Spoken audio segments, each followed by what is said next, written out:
Alrighty then.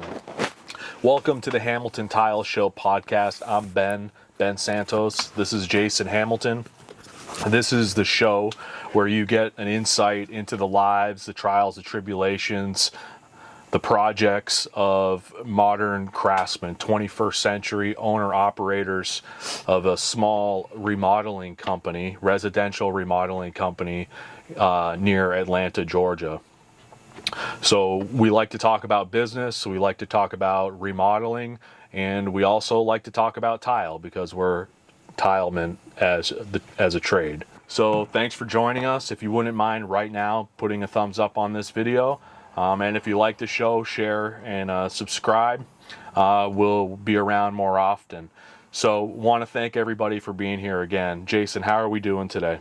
We're doing good. Went and looked at a shower repair nightmare this morning and came around to our current job, put the vent fan in, hung a little bit of drywall. Didn't get much done today, but we got some of the tedious BS done. So now we're ready to just keep moving forward tomorrow. So now it's going good. Nice day out, nice and sunny. Not too hot, not too cold, just right. So what I really wanted to talk about today was a very specific thing that I believe may help young tradespeople kind of starting out.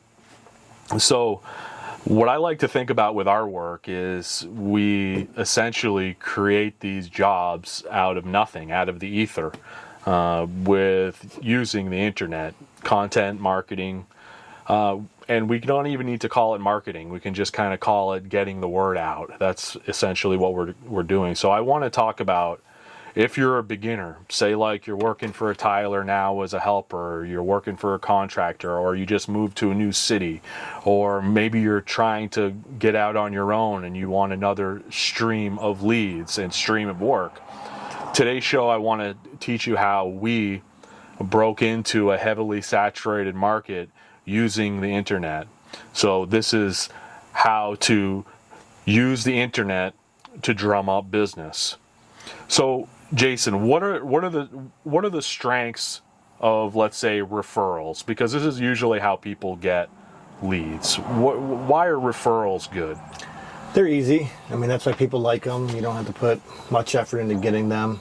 There's a little bit of trust built up with the customer automatically when you get referred to, I guess, from their friend or neighbor. Like, they're automatically going to have a little bit of trust in you before you even meet, work for them, whatever. Just because, oh, hey, they did my neighbor's job, and obviously it went well, so no reason to expect that it wouldn't go well for me. So, those are like the two main ones that I can think of why referrals are good. But it takes some time to get referrals, so you have to do some work first. And it's only one stream of leads, for example. And many of the old timers will say, well, I have plenty of work. I don't really have to worry about doing anything online. And which is fine. I mean, that works for some people. Yeah, that is a good way to do it. But I find during these downtimes, if your referrals dry up, you need another way to stay working. And I think that really is what has helped us. Is we always have fresh leads coming down the pipeline. Like I mentioned, we mentioned that we turned our phones off and we have them going straight to a voicemail that says fill out our form. Over the last 2 weeks, it's looked up. We've had 5 leads through that. First 2 weeks, not a single phone call. And we're like, what's going on? Like, are people not calling? Because we don't know at that point if people are even calling or whatever. You listened to the show last week. Yeah, so we don't even know if people are even calling. We're like, no, we know people are calling. We've been getting consistent leads for the last couple of weeks. So we know people are calling. They're just being lazy, which is fine because those are generally low quality leads more than likely. So which is fine. It's the whole point of us doing the form. So what would you say? But last 2 weeks now, all of a sudden, we've started getting the job form coming in on a pretty regular basis, 2-ish a week now, 3-ish a week, and I could just tell that they were a lot higher quality leads. A lot of them had a time frame objection. That's the main thing why they didn't really pan out or go much farther than just the discussion stage, just because everybody's in a hurry. Like, when we tell them, oh, it's going to be 6 to 8 months, that generally, just a lot of people don't want to wait that long, which I don't understand why, but whatever, So yeah, it seems to have increased the quality of the leads a little bit. How much, I don't know yet. We don't have a big enough sample size yet, but short term, it seems to have helped with increasing the quality of the leads. You know? Right. So all of our online business is going there, or our online leads are going there. So back to, if you're a new person getting into the trades and you want to open up an online marketing type of lead source, the first thing, well, first off, why do we do that? I had already mentioned that you're pretty much creating work out of the ether from nothing, just your time sitting on your computer or whatnot. And that, to me, is awesome, that we create great wages for ourselves through the internet.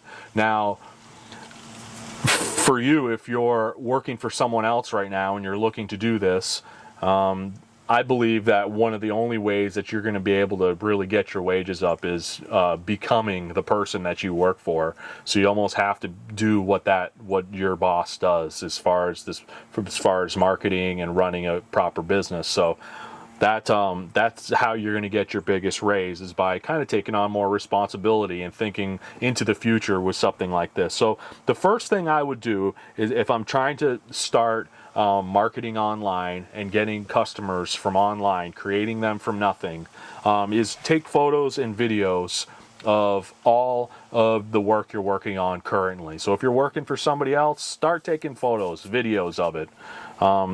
And what basic tools would you need? Well, I'll start with two. This is very beginner right here.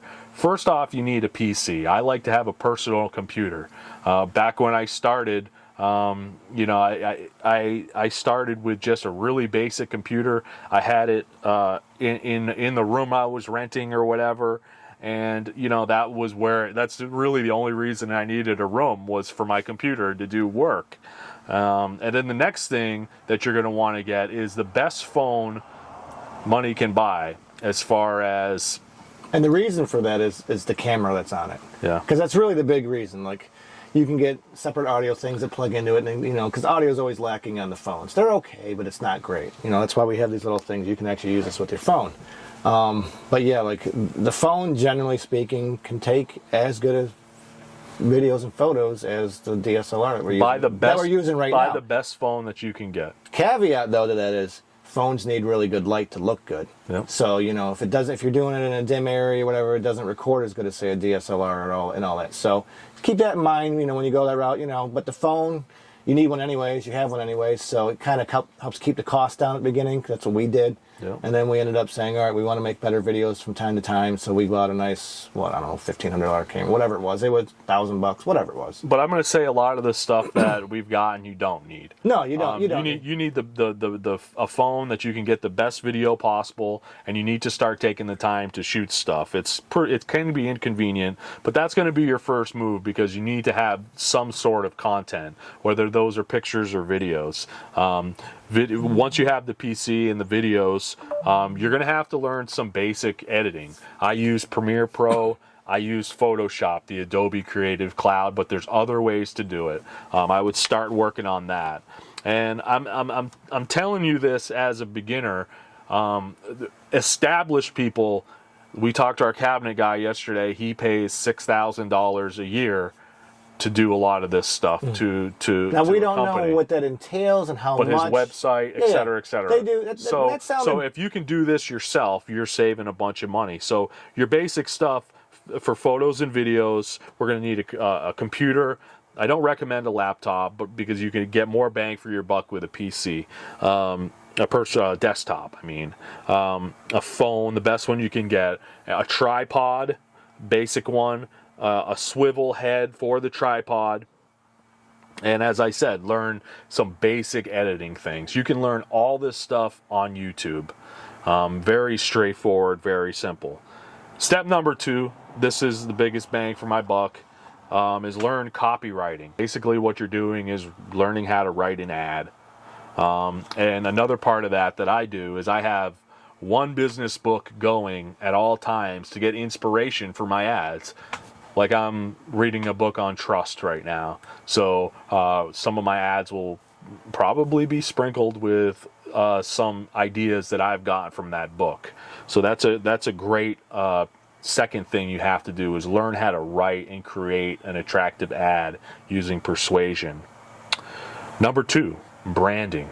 I think that's number 3. or number, right? I'm sorry. Number 3 is branding. At minimum, you need to have a logo. Jason, how did we get our logo? Tell the story behind this. Actually, I believe you just did it. You just went down to just a local sign printing shop, if I remember correctly. Yep. And just said, hey, buddy, can you, how much would it be just draw up a couple logos for us? And I think you probably just gave him some sort of little, direction, what you kind of wanted. And what was it? $75. It was $75. Whatever it was. For the it was logos like that you see. It was like, shit, if it's only that cheap, why don't we do this? Because to try to do it on your own and come up with all these ideas, like, heck, you can do it on AI now, honestly. Yeah, exactly. But it was really easy, and we go ahead and, we've got, I'm not even wearing the hat. Hats at home. We got some, we got some shirts, hats and stuff. We're getting low on hats. Actually, we need to order some more. It's kind of why we're wearing the Ardex one, and he's got the Flow FX one on today, because we need to order some more hats and get them all embroidered and stuff. But we're talking about a logo for your branding, minimum, and labeled gear, minimum. So a shirt, a hat, whatever, so that you can be on film with your brand. I prefer to use a circle for a logo, because all of your social media will have a circle format for the logo on for their icon. Oh, that's why, because I've noticed you said you prefer circle. We actually have that is why. It just makes your job easier. Yeah, so we have Gotcha. we have the online one, and then we have a rectangle one for shirts and apparel, because that works better. Yeah. So so minimum. But think about a branding as like, what's your personality? Like I like blue, we like red, like what's your personality? We like the American colors, basically, American flag colors. It portrays professionalism when you meet people. Like, if you want to charge top dollar, you can't show up like a bum.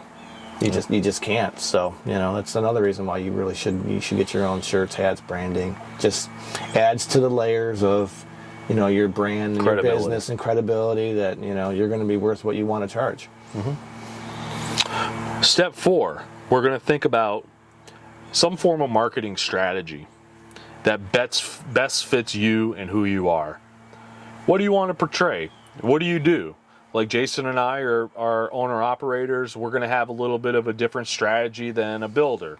For the type of work that we want, we're going to have kind of a different message than a different company, right? So, and a lot of these books that I read, like I said, have a business book ready. I'm going to kind of shape a lot of my ads and my ideas kind of on that, but we have fundamental things that we agree on too. So or that we believe in. So you have to have your values, and who you're trying to attract mixed up into your marketing strategy that you want to go and put out online. So that's step number 4. Step number 5 is you need a place to put all this.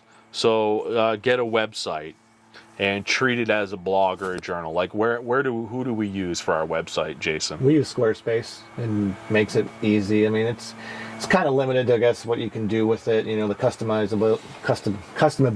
That's even a word. I don't know if I said it right. But it makes it easy for you to set up. Like, anybody can really just sign up and start a website. Heck, I could probably figure it out. I am not a computer tech savvy person at all, because they have pre-done templates and stuff like that. It's very easy. It's very easy. So we went that route just because, again, we'd like to try to make things simple for us and not overcomplicated. Because, again, we got enough stuff to do. We don't need to add to it. So we're both we both have the mindset, let's make things as simple and as easy as possible. Because the easier it is, the more likely you are going to be to do it. If it's something that's going to take you, umpteen hours to do, and you're going to get frustrated and all that stuff, you're just not going to do it. That's just human nature. So just take little baby steps and just make it as easy as possible for you.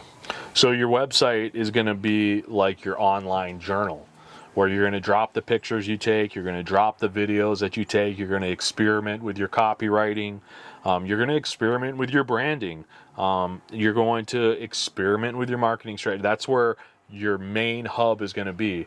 And it's much more important than your social media. This next one, number 6, has to do with social media, but your website outweighs that because it's yours. You own social that. media goes away or something happens, they ban you, guess what? They have all your stuff. Yeah. And you just started from space number one, and you're done. Yeah. Step number 6 is to start messing with social media. I would say Nextdoor, Instagram, Facebook, TikTok, whatever you want to do. But I would recommend not doing too many.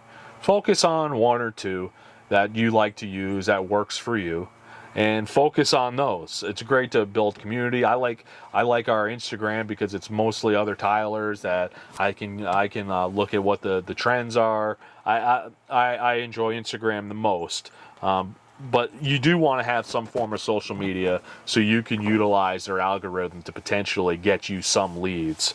Yeah, because it just adds to the pile of what Google and YouTube and all it picks up. Like, we never really had luck with getting leads just from Instagram, unlike our buddy Kane did. He said he got a ton from Instagram.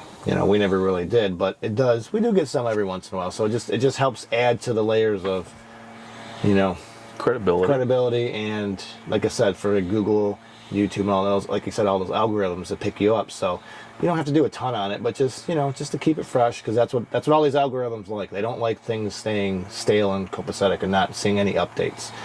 I mean, you can probably update the same stuff, just repost it. It's not like I don't think it has to be like a brand new post or brand new picture. Like, you can redo pictures and maybe just change the title or something. Like, just they like to see stuff constantly, changing. They don't like to see it stagnant. And more importantly than even social media, number 7 is start a Google business profile. We've had the most success with that. Mm-hmm. I can show some analytics here where you'll see searches on my website from Instagram and other social media or nothing, but Google, there's massive amounts of traffic coming through Google. And it's shocking how many people don't claim they're Google, because like I'll look up a business on Google and it's like a main business and like they won't even have a Google nothing. It's like you could take that from them realistically. Yeah. Treat your Google with the utmost commitment. Like, you're posting on there, you're putting pictures on there, you're doing updates on there, you're utilizing everything that Google has to offer its customers or its users, and you're catering to their users essentially, and you'll have a lot of success with that. Use Google, be committed to Google, and do your best work on your Google profile, because many people will see that. Number 8, what we want you to do is set up a separate Google Voice or a separate phone number where all incoming leads from online are going.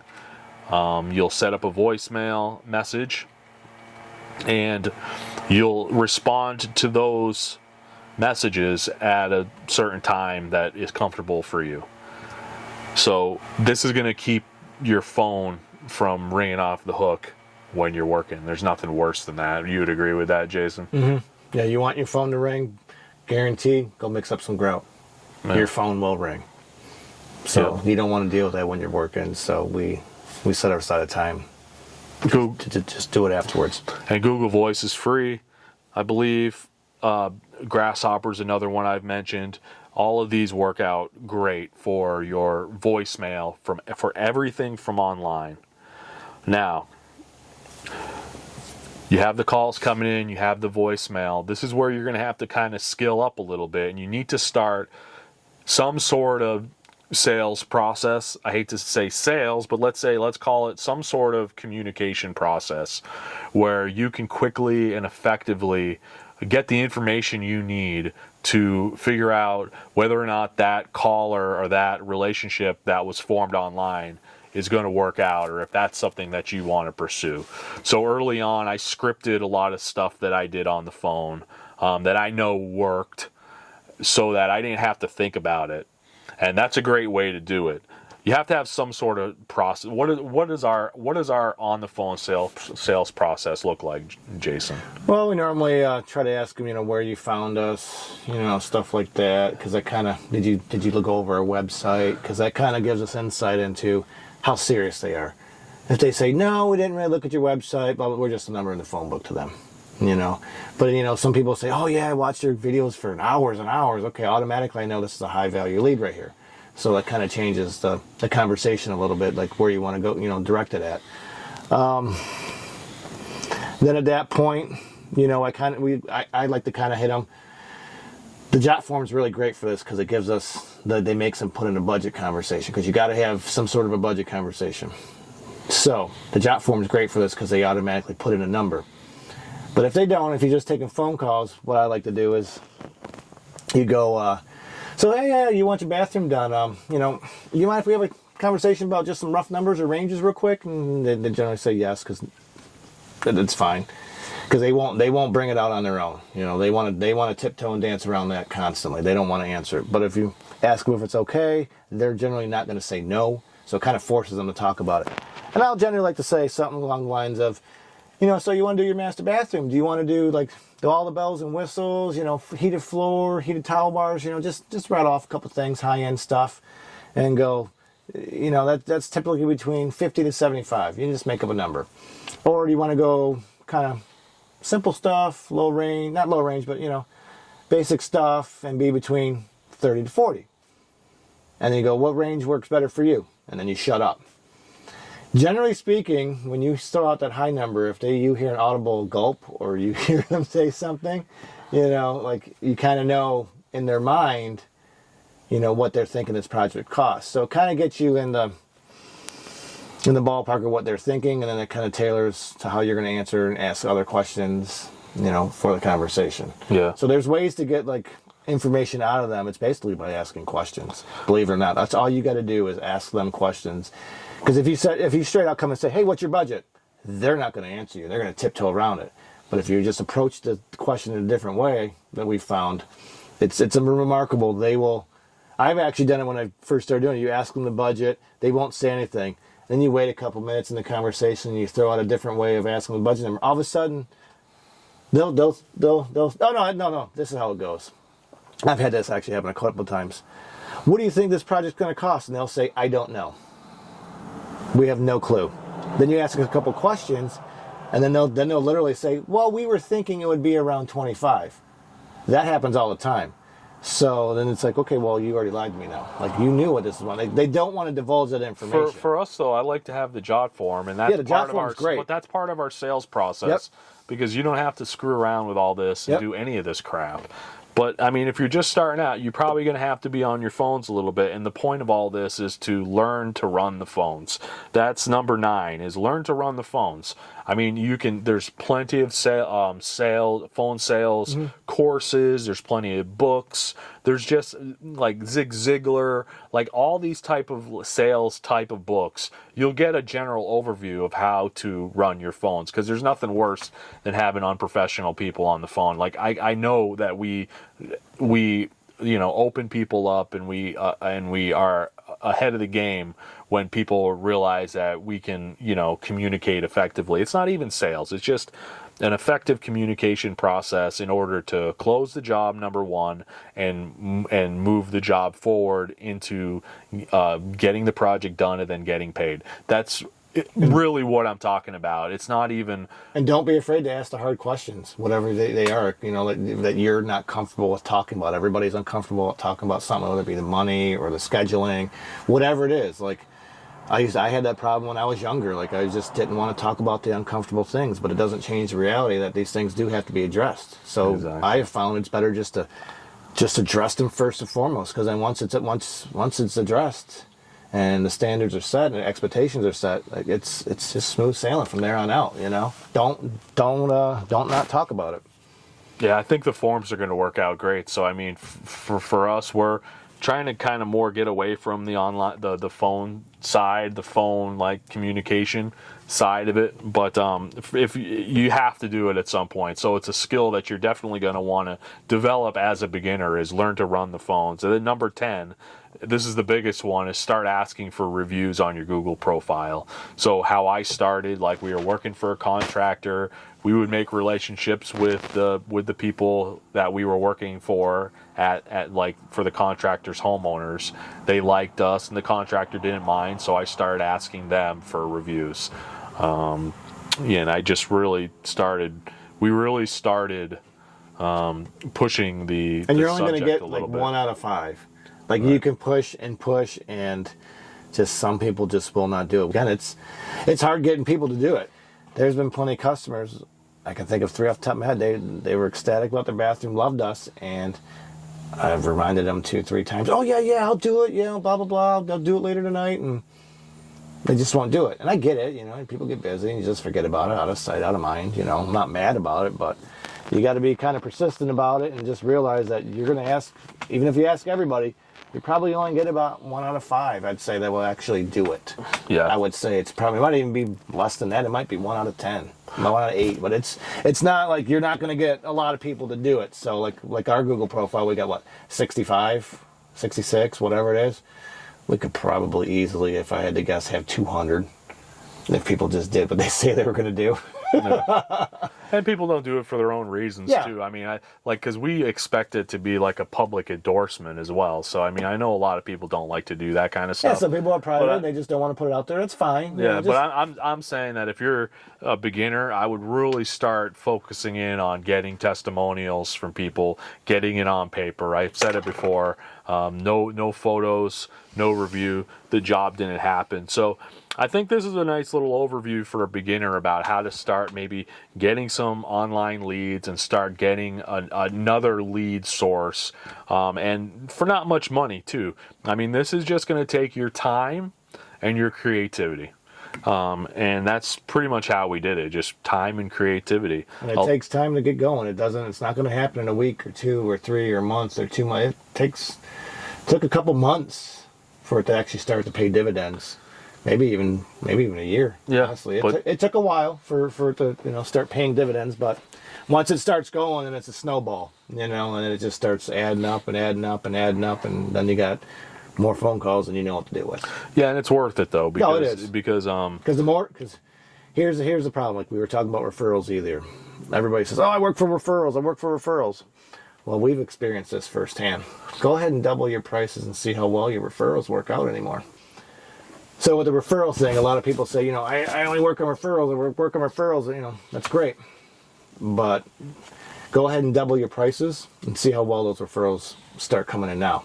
Because what happens with referrals is when the person you refer to, or who refers you, they're going to have a certain price expectation, So if you don't have that constant stream of new leads coming in, because if you want to grow your business, you're just going to have to charge more. And you have to charge more before you get those things. Say you want to hire an employee or get a truck or whatever it is you want to do to grow your business. You don't just turn on the spigot for money overnight. So you have to be charging for those things you want to do before you actually do them. So, referrals are great, for certain people, but in our experience, go ahead and double your prices and see how well your referrals start working out. Because I've seen it firsthand where we'll get a referral, we'll give them a price, and it's double what we used to be, and they'll go back and the person who gave the referral will open up their bid from like 3 years ago. So I know what's happening. So and so called their friend, "Hey, what'd they charge you for your bathroom?" And he'll open up his bid and look at it and say, "Oh man, you charged $16,000. What? He's giving me a price for 40 or 50 now." So, that's what can happen with referrals. At least that's been our experience. So that's why if you want to continually grow and increase your pricing and, add employees and, the cost of all that stuff, you kind of have to have all new people you're working for. That's just how it seems to go. Yep. Well, that's good stuff there. This week in Bathroom Nightmares, the new segment is This Week in Help Me. So we have a couple jobs here. I'm going to show a couple of these jobs. And do we remember this one, Jason? Yeah, I remember it. We never went and looked at it, but we could tell just from the grainy pictures that we would get through Jotform, because they're not the greatest pictures. I think they compress them too much. And oh man, that was a rough one right there. The penny rounds were all uneven and wavy. They had like 3-4 different layers of regular Curdy, so we know the bumps are going to be massive on that. They wanted some really small tile. I think how'd that one go? They were just looking for someone to finish up what they started, I believe. Yeah, these were do-it-yourselfers, and they've been online teaching themselves how to how to build a bathroom. My personal favorite was, you got the finished tub filler in, and you're not even done with the tile work. Like, why are you doing that? Like, It's nowhere near the time. I know why it's done like that, because that's the really cheap one and they don't have shutoff valves. So when you connect them, when you're doing the rough plumbing, like you kind of have to with those ones if you don't have a plan and you don't know what you're doing. So I know why that one is installed like that. But yeah, this is not the time to be having to finish plumbing fixes. So these folks wanted someone to come in and finish what they had started. So they did the penny round floor, the curbless. You can see over here. You can see that floor and around the drain. I can only imagine what that looks like in person. And you know, the lady was really humble about it. I mean, they did it themselves, and I you know, I want to help a person like this, but I can't work on top of this when I know that we know that this is not. Yeah, we know when we see certain things from photos, it's going to be 10 times worse in person. Yeah, and check out the tile they wanted to use there. Yeah, if you've ever done Curdy, you try to limit your overlaps. You know, they had 3 to 4 overlaps in some areas I could see with actual Curdy, not Curdy band, actual Curdy. So that's like, God, that could be a 1/4 inch bump easily. After I got off the phone with him, I was telling him that, and I was thinking, somebody could come in and float that all out with thinset, right? I wouldn't call it floating. It's called feather edging. It's not really Feathering, It's not really floating. You're not flattening. So it. this is like a 1/4 inch by 3. You have to have for Curdy, like for mud work, like these type of tiles are perfect for mud work because you can get everything perfectly square, no buildup. But with Curdy, when you're doing these small type of tiles like this, your prep has to be tight. You can get it tight. You know, you're going to have some buildup. The least amount of buildup I've ever gotten is about a 1/16 to an 1/8. That's really about the minimum. And you got to be like, that's because we use Ardex 8+9. That's a lot thinner, and you know, it's not as the grain, the sand in it is really thin. If you could get the best that we ever used was, I don't even know if they still make it, was Custom Building Products. It was called Sure Set. It was an actual unsanded thin set. You want to talk about no buildup? Yeah, I mean, there was no sand in it. It was like, oh my God, it was fantastic. It was a little bit less buildup in 8+9, but 8+9 you don't get much buildup with 8+9. You really don't. So here too in this pan, this was a foam pan that they used, from what I understand. But what I'm saying is, on this door, where this door is leaning against where the door is leaning, that wall right there, there's a massive smile back here. Oh yeah, there's just massive smile. So I'm thinking to myself, like, is that pan even going to drain right? Because we know that Probably with not. a Curdy pan, there's like the minimum slope on those. You have to have everything level, and apparently they leveled it from what she told me. But you can see right there. You know, they use a nice flow effects drain, but I mean, we see all these huge dark shadows around the drain. So that means there's no pieces in there. That's just they're just gone. Like I mean, I actually respect these people for their confidence in themselves. Almost. They tried. Like when I look at this, do you think they ever found anybody to? They must have found somebody will do it. I mean, there's no doubt about that. My recommendation to them was to use a bigger tile on the walls, because I think you could probably get this looking okay with a bigger tile. Because those small tile like that, you're going to have so many problems with little pieces. The floor is rough. I mean, that was rough looking. And then, you know, it's worse in person. That's the worst part. Yeah. Even if you agreed to go look at it, it's like, oh, it would be really bad in person. Then we would be like, well, why did we waste our time? I think I gave them my referral list and bid them adieu and wish them good luck. They were really sweet and nice about it. Yeah, I wish we could help people like that, but it's like the help is start over. Yeah. That's the problem. Like on something like this, that, the help is start over. I kind of clunkily. She was nice, but I kind of clunkily asked, like, if this was. I mean, I asked, like, what do you think of the work that you have now? I said, if we did that work like that, would you be happy with it? And she would be like, well, no, not really. Oh, you actually asked. That's funny. Is that bad? Like, because I'm trying to say, like, nicely, this is shit. Or no, like I told her, like, everything, the prep is so important on these, and you just can't make tile look good. Well, you can, but unless you have good prep. Yeah. It doesn't turn out the best unless you do the prep right first. And I'm trying to be nice about it, and I'm kind of stumbling on myself, but she was cool about it too. And she was just happy to get called back. But there was a lot of problems on this one.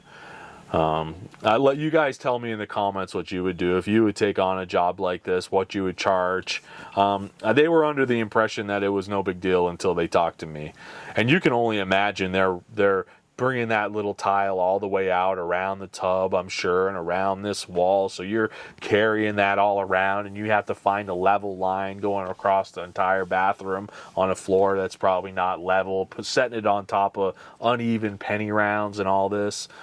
Like, that's a hard install even for like an experienced penny rounds on a curbless, even for an experienced guy. Mm-hmm. So I hate penny rounds. So that's job number one on the Help Me. The other one we're doing is this here. This lady called last week to repair, and she knew that the person that did this is a new shower, and she was in the understanding that they'll have to have it redone because it was really bad. We went and saw it this morning. It was really bad. It was pretty bad. But the main problem they were having is that this is Kohler fixtures. Mm-hmm. What was the main issue here? Well, if you've ever used Kohler fixtures, you know that they don't give you very much room for error when cutting around their templates or their excussion cards. I don't know what you really want to call them, but you basically have to be within 1/8 of an inch of that little plastic piece that they say to leave on it. Well, these knuckleheads decided to cut, I don't know, a 4-inch square hole around a 2-inch valve opening. And it's not even remotely close to fitting, which if you've ever used Kohler, you know that wouldn't fly. Looks like they were probably used to using Delta, because Delta will tell you to cut a 4-inch hole square, and they give you a 7-inch excussion plate. Kohler, on the other hand, they'll tell you to cut a 5-inch hole, they'll give you a 5 1/4-inch excussion plate. So first thing we do whenever we work for Kohler, we take that crap off. We make that hole as small as humanly possible. Like the diverter valve, the one on the top of this picture, we like to just take a hole and drill it just big enough for the handle to get through, and then we take a rotozip and make notches to the screws and make those notches just big enough so the screws clear. Because it depends on the style trim you get. Some of them are bigger, some of them are smaller. So we make our openings as small as humanly possible for Kohlers, so that you don't run into this issue. Yeah. So and then when we got there, I tried.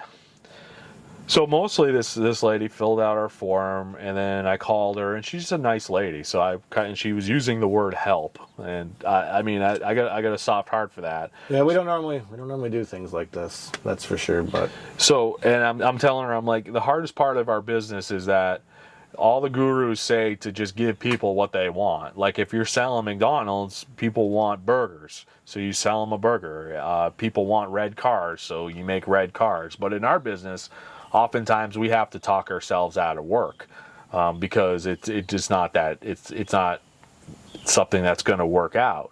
And this, I feel, was one of those situations because I'm standing on top of the pan inside the shower, and I'm like, okay, so doesn't look like it has much slope just from looking at it. So they want the fixtures, the tile around the fixtures cut so that they can put the trim on and use the shower. But then I told her, I'm like, I'm standing in the pan. It's got all sorts of dips and dives. It's super sloppy. I'm like, did they ever do a flood test? No.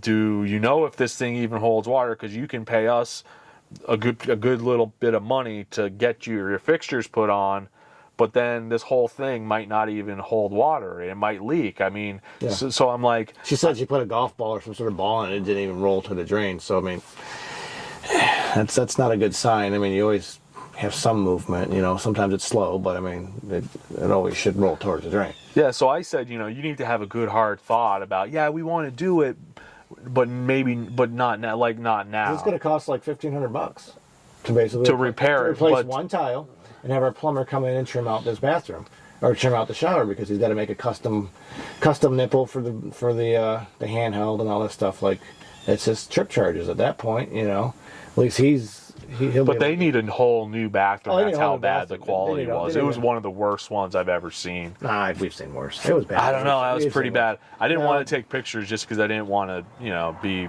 impolite. But Yeah, it was pretty bad. So I almost had. I'm like, yeah, I kind of told her you're kind of throwing good money after bad, and they have an understanding of that. But it's so hard to sell in this business because you can't always give people blindly what they Yeah, want. you're going to spend $1,500 in a shower that you're going to tear out. Yeah. That they already know they're going to tear out. So it's like, but they want to use their shower. So I get it. It's like, what?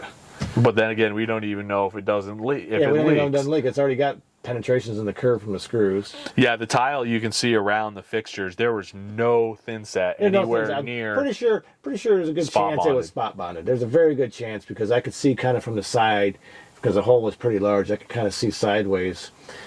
Didn't look like there was much flat trowel on the wall. Didn't look like there was any kind of notch trowel. So I have a good. There's pretty good voids too. So I'm like, I have a pretty good feeling it's just spot bonded. Yeah, but she kind of was saying the thing about nobody wants to do these small jobs, and we're honest with people when they tell us that. And Jason, what did you say to her when she said that? I told her the reason nobody wants to do small jobs because they're literally afraid to tell the customer what it's going to cost for them to get out there.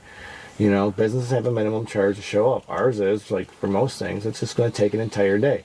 Even if we're there for 4 hours, you have to charge for an entire day as a tile guy because you're not going to pack up your tools and go do something else for the rest of the day. Unless the job's literally next door to where you're working. So you literally have to charge an entire day. So I tell her it's going to be about $1,000, $1,100 to do this repair. It'll take us probably an hour to get the tile out without breaking anything.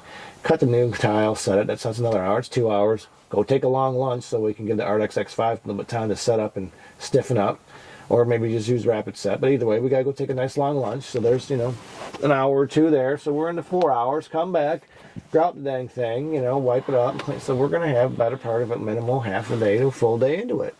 So a lot of people that say, I don't want to do small jobs because they're afraid to, charge what it's worth. They'll think, oh, I have to charge only $100. It's not a lot of work. No, it's not a lot of work, but it's a lot of time to do that one item. So, and then customers don't want to pay that. They don't understand that. Because I remember when I called for a while ago, get some bushes removed. The landscaping people said we have a minimum charge of $1,200. At the time, I didn't really understand why, but this was 10, 15 years ago, whatever it was. But now I do. It's because just the mobilization fee and the time it takes just to show up. They just have to charge for an entire day. So we're kind of the same way. We have a minimal charge. It's 1 day of labor, for pretty much whatever we do. And it's just what you have to charge, So the people that say, oh, we can't find someone to do the small jobs for us, it's because they're not willing to pay that. It's just all there is to it. And then the service part of it, too, for a small job. You still have to do this. You have to do everything you do the for 2 hours of setup, of protection of the driving there for an hour, driving home for an hour. Setting stuff up and all this kind of stuff. So, yeah, for a day of work. For all that work for literally 2 hours of actual physical labor. So yeah. So that one is a pretty interesting one. And then the final one, this is not from, this was not from this week. No, this is from a year ago. This is an old one. So here's a picture of the damage, and this woman called us for some help, and this is pretty interesting. She had her husband had a handyman friend that they were having some sort of problems with their tile was lifting off the shower pan floor for whatever reason. I'm trying to remember. Maybe no stickum, maybe no I think it was no stickum, and the handyman came in and started taking stuff apart. He just started going ham with a hammer and pulling, but not even realizing what's underneath. And he's like, they put this on top of some sort of fabric or something. So he keeps going. And keeps going down all the way through the pan. I found some foam underneath here. Mind you, he just completely ruined the entire shower. Like, he debonded the membrane from the foam pan. I mean, that may have been the problem from the beginning. We don't know. I don't even think this handyman had enough knowledge to understand that this was a certain shower building system. Yeah, so it's like, curdy showers don't lend themselves well to going backwards. Like, you can be as careful as you want. They generally don't. They don't really generally survive when you start taking them apart. Sometimes, Very carefully. I mean, you have to be extremely careful. And even then, it's a crapshoot. Yeah. And to me on this one, like, is another situation where people have these visual problems, or one tile come up, or like the trim kit on the fixture doesn't fit, and they think that's the problem. And that's not the problem. That's just one example of the problem. Because when we showed up at this job, the funny part about this though is big hole. It's like at the beginning they at least had a functional shower that didn't leak, presumably. Until this handyman. If I remember correctly, maybe the pan was unlevel, didn't drain right. It probably led to this thing. Debonding because it's not set on a level flat floor. It's one of the main things for foam pans. That's why I kind of don't like them. But they at least had a functioning shower that didn't leak.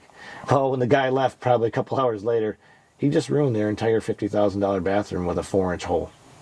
That's it. That's all it took. Well, this was a newly remodeled home. It wasn't for the sale. Like this particular shower had no trim on it at all. That's you remember right. this thing had no profiles, no bull nose, no nothing, all raw edge. That's right. Now I remember they just bought the house. They moved in and it wasn't even that old. Floor tile was moving with cracked grout. And you remember this kind of freestanding remember this freestanding No, I remember the vanity. The vanity on the left here. There was no blocking in the wall. It was just toggle bolts, I believe, in the drywall. That thing, they didn't even notice this. I don't even understand how they didn't notice. I think it was ready to just fall off the wall. I noticed it firsthand. I walk in, why is this thing leaning? It's got like a 2-inch lean down.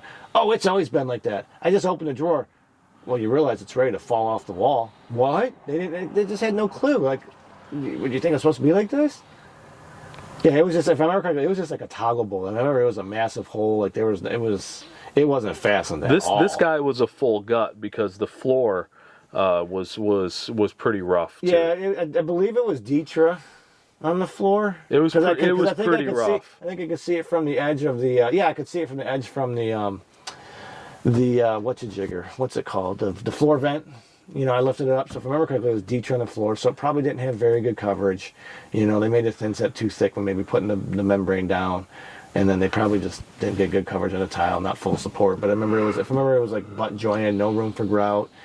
Just a piss poor install. Good products, but a bad install. On the Zillow profile, this looks awesome. Oh, it looks great when you picture it's buying the house, but man, you get in person, that thing was rough. Yeah, it was pretty rough. It's funny. I think I gave him a bid. It was, I don't know, 58,000, 50, whatever it was. I think it was. I couldn't find it. That was too much money for them. But I do remember this. They were complaining about money, but then in the same email, because after I sent the bid, I said, "Hey, did you get a chance to look it over? Whatever I said."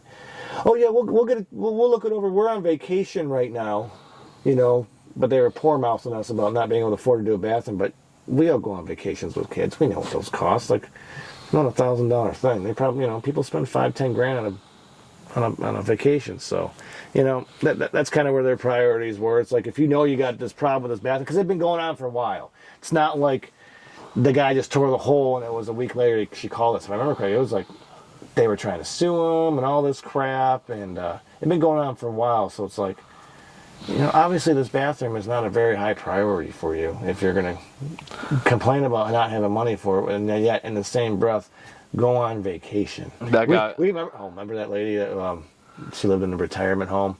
Again, felt bad for her, bought a new home, and just a really horrible install. Whole thing had to come out, and we tell her, it's going to be minimal 30 to 40 to fix, and she's like, But I want to go to Paris. I wanted to go on all my vacation and travel. Well, she was talking about her love of traveling. Yeah, I won't be able to go on vacation this year. Well, sorry, your house is kind of more important, I would think. I don't know. That's all where your priorities are. Your priorities clearly don't care. You don't care that much. Or you say you care about this shower and want to get it fixed, but sorry, clearly you don't. Yep. So that's this week in Help Me, our bathroom nightmares. And we go on with this forever. The first two were from this week, and that one old one, I was looking through my photos. I thought that was pretty memorable. So don't let your handyman friend start digging around in your shower, and probably get somebody that has a little bit of experience. Yeah, completely destroyed that shower. I mean, I feel bad for those people. I do, but you kind of got what you were looking for. This has basically been the extent of our content for the last couple weeks. I've just kind of been doing this podcast, and that's pretty much what everybody's getting for an update. Haven't really been making stuff for Instagram or really doing much. I haven't even really, I'll power on my computer for the first time. No, we've been busy at this one job. It's a massive job, so we got tons of stuff to do, and we're trying to stay ahead of it a little bit. So Yeah. just a lot of stuff. We're getting to the point where we're going to be able to start putting things together pretty quickly now. Yeah. Because we're getting past all the BS fixing stuff, and yeah, like today was it yesterday? Yeah, yesterday we had to replace the light in the ceiling. So I'm going to drop the ceiling, reframe it all. No big deal. But then I pulled the light out, and he had a rat problem in his attic. Well, I noticed a nick on the wire. Looks like the rats were eating wire. So, had to stop, go out the store, get some more stuff, and kind of deal with that today, cut it back, put a junction box in the attic, get rid of all the places where, the rat decided to try to eat the sheathing. So, I think that's the last of the little BS things that we found we got to fix. So we're ready to move forward and now really start putting it back together. Yeah, so, and our beginner guide for online marketing, hey guys, I mean, if you're looking to grow your business or start a business, if you're a young person, maybe working for somebody else or whatever, I think that's a great way to start getting some leads online, to start representing yourself online, because that is really the future. I think it's a great way for homeowners to find good contractors. You kind of see what you're going to get, and that's how we did it. Google, I've always said, is the great equalizer. The internet's a great equalizer. You can break into any market. If you're moving to a new city or starting your own business, just start making investments in this little bank account and skilling up. You're going to have to really get your skills going, whether that's taking photos, videos, getting out of your comfort zone. And we've been talking about this for a while now. But I think hopefully if this can help one person, that'll be a great thing. So guys, hopefully you enjoyed the show.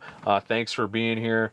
If you wouldn't mind giving this thing a thumbs up, and we really appreciate you being here. I'm Ben. This is Jason. Thanks for listening to the Hamilton Tile Show podcast. Don't let them work you too hard. Over and out.